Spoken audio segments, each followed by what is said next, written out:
पर्ची निकलवाऊंगा, ये सरकारी फर्जी है। सर मैं आपको ट्वीट कर दूंगा। सरकार इसलिए फर्जी काम कर रही है, इसके आंकड़े फर्जी देखे आपने। हम आप सब पढ़े लिखे हैं, कंप्यूटर है, लैपटॉप है, ये आपका मोबाइल है, आप ही बताइए, कैलकुलेट कर लीजिए। पहले तो कुंभ होता था, बोले महाकुंभ, फिर बोलते हैं कि इन्हीं के इशारे पे प्लैनेट्स चलते हैं, इन्हीं के इशारे पे प्लैनेट्स चलते हैं। ये जितने ग्रह हैं सब बीजेपी के कहने से चलते हैं। 144 साल वाला कुंभ बना दिया इन्होंने। फिर कितने लोग आए, बोला लगभग 70 करोड़ लोग आए। इसका मतलब अगर 70 करोड़ लोग आए, अगर 70 करोड़ लोग आए, तो आप पत्रकार साथियों, आप में से अगर मैं बीजेपी की बात मानूं तो कम से कम आधे लोग तो स्नान कराए होंगे, आधे लोग स्नान कराए होंगे। तो क्या ये सच्चाई है?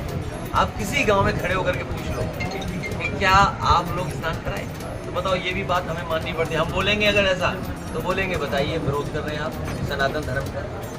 और सनातन धर्म कल मिले एक हमें लोग सनातन धर्म वाले, वो सात्विक भोजन नहीं कर रहे थे, वो नॉन वेजिटेरियन खा रहे थे। तो मुझे कुछ समझाइए क्या चीज़ है, नई चीज़ क्या है ये?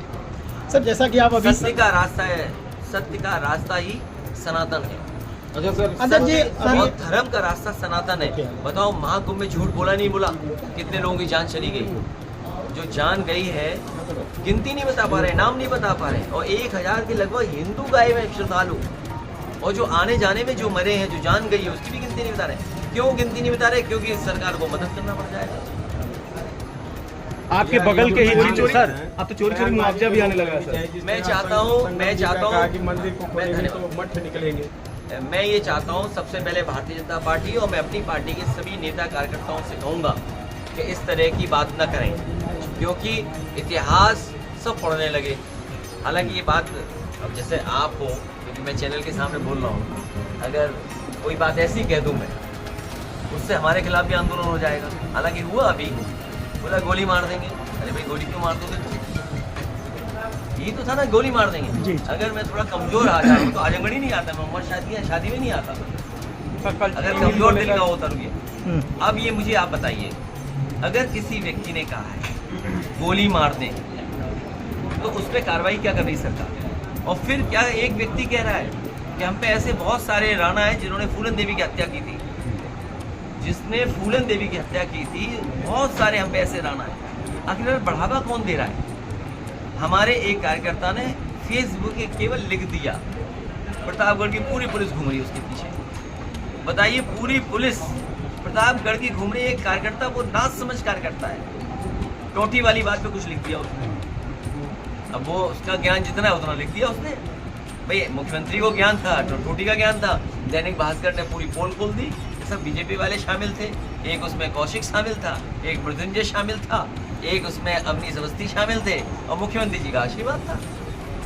सोचिए आप, एक योगी मुख्यमंत्री किसी और के खिलाफ ये पैसे देकर के आप लोगों से प्रचार करवा रहे हो, इसमें क्या बचा हुआ है?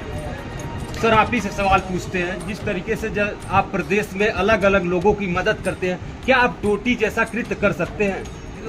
भाई मैं नहीं ऐसा है, नहीं अच्छा कि आपने पूछ लिया, इसलिए क्योंकि उन सब पत्रकारों में, उन सब गिनती के पत्रकारों में एक सच्चा पत्रकार था, एक सच्चा पत्रकार था। उसने सच्चाई दिखाई। सब मैं नाम भूल रहा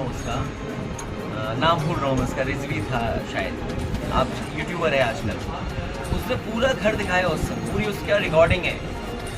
तो हमने लैपटॉप बांटा हो, और सोचिए आपको एक्सप्रेस वे दिया हो 35,000 को, ये मेडिकल कॉलेज दिया हो, न जाने कितने गांव लोहिया आवाज़ बनाए हों। यहीं पर शमाना आजमी जी का गांव है, आप देखिएगा, मैंने स्मार्ट विलेज में उसमें कई करोड़ों का काम कराया।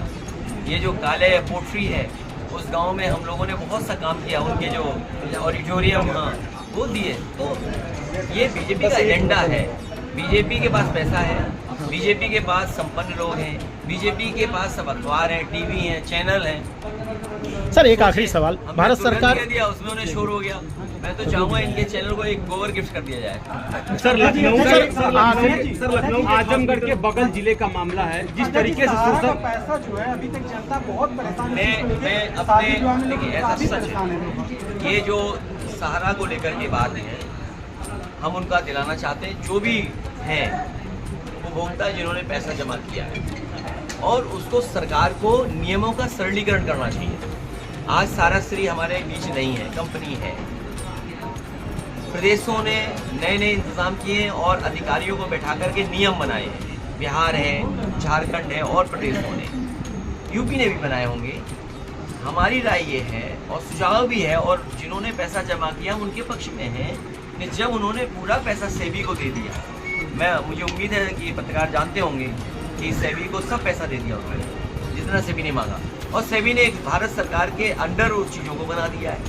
तो ये जिम्मेदारी भारत सरकार की है कि भारत सरकार पैसा क्यों नहीं बांट रही है। और अगर कोई जमा करता जिसने पैसा इन्वेस्ट किया है, अगर कागज पूरे नहीं है तो उसका सरलीकरण करें, उसको सिंप्लीफाई करें कि भाई सिंप्लीफाई करके उसका पैसा तो दे दें। सबको करने चाहिए। और तुम्हारी उम्र लगता है धार्मिक होने जा रही है, तुम भी किसी यात्रा पे चले जाओ। सांसद जी का पार्टी कार्यालय यहाँ पे नहीं आता। नहीं, हज वाले अध्यक्ष जी, सांसद जी नहीं, हज वाला नहीं हो भाई, हमारे मंदिर पूजा करेंगे। एकदम जाएंगे। अध्यक्ष जी, सांसद जी का पार्टी कार्यालय अभी तक यहाँ खुला नहीं है। कौन सा पार्टी काल है सर यहाँ पे? अरे शुभ दिन बताओ तो। देखो ऐसा है, हम और आप हिंदू हैं शायद। जी तो जी जी, तुम एक अच्छे पंडित जी से तारीख वो पंडित जी है, ये पंडित जी ही है। हाँ, बताओ तारीख। नहीं, पहले तारीख निकालो। तारीख दीजिए। कब तारीख है बताओ। नहीं, पत्र देखो। सर 20 तारीख को ही निकल जाए। पत्र देखो ना सर जनता से मिलने के लिए तारीख क्या सर कभी अरे खुल मैं कह जाए? रहा हूँ पत्र देखो, तुमने भैया अध्यक्ष जी आप कृष्णवंशी हैं। अध्यक्ष जी सर लखनऊ के मैं मानूंगा नहीं, तारीख नहीं चलेगी सर। अरे तुम तारीख निकाल दो, मुसीबत का उद्घाटन कर दें। ये सही महत्वपूर्ण सवाल है। कार्यालय बन गया, जगह ले ली, हमारा नक्शा नहीं पास हो रहा है, तो मैंने अपनी पार्टी के लोगों से कहा है, पहले नवरात्र हो रहा था, उससे बाबूजी थोड़ा स्वास्थ्य ठीक नहीं, उसके आगे बढ़ा दिया, फिर चुनाव आ गया, तो अभी बाबूजी भी स्वस्थ हैं क्योंकि वो सबसे पुराने समाजवादी हैं। हालांकि उनके बराबर के और भी हमारे समाजवादी नेता हैं। तो मैं चाहता था कि उन सबको इकट्ठा करके सम्मान हो जाए और कार्यक्रम हो जाए, क्योंकि उनका सांस उस समय नहीं ठीक था, इसलिए मैंने तारीख आगे बढ़ा दी थी, वरना ये लोग जानते हैं तारीख आ गई थी। अब मैं आपसे कहूँगा पत्रकार साथी, पूरे उत्तर प्रदेश में इलीगल कंस्ट्रक्शन हो रहा है, बताओ तो हम भी इलीगल करा दें। ठीक है, तो हमारी आप जिलाधिकारी महोदय से कहिएगा कि नक्शा पास करेंगे, ठीक है, और पत्रास देख के तारीख तुम लोगे, उसी दिन हम उद्घाटन कर देंगे। सर लखनऊ के 3 बच्चों हॉस्पिटल में इतना बड़ा हादसा हुआ लखनऊ में, पूरे प्रदेश में सरकारी हॉस्पिटलों में जो व्यवस्था होनी चाहिए फायर फाइटरों की वो नहीं है, ये बड़ा सवाल है। भारतीय जनता पार्टी सब नकली सामान लगाए हुए अस्पतालों में, इसीलिए जानबूझ करके आग लगा रही जिससे जांच ही न हो पाए। सर सोशल मीडिया पे ट्रेंडिंग दोस्तों नए हो तो चैनल को सब्सक्राइब कर लें, खबर पसंद आई हो तो इसे लाइक और शेयर करना ना भूलें। धन्यवाद।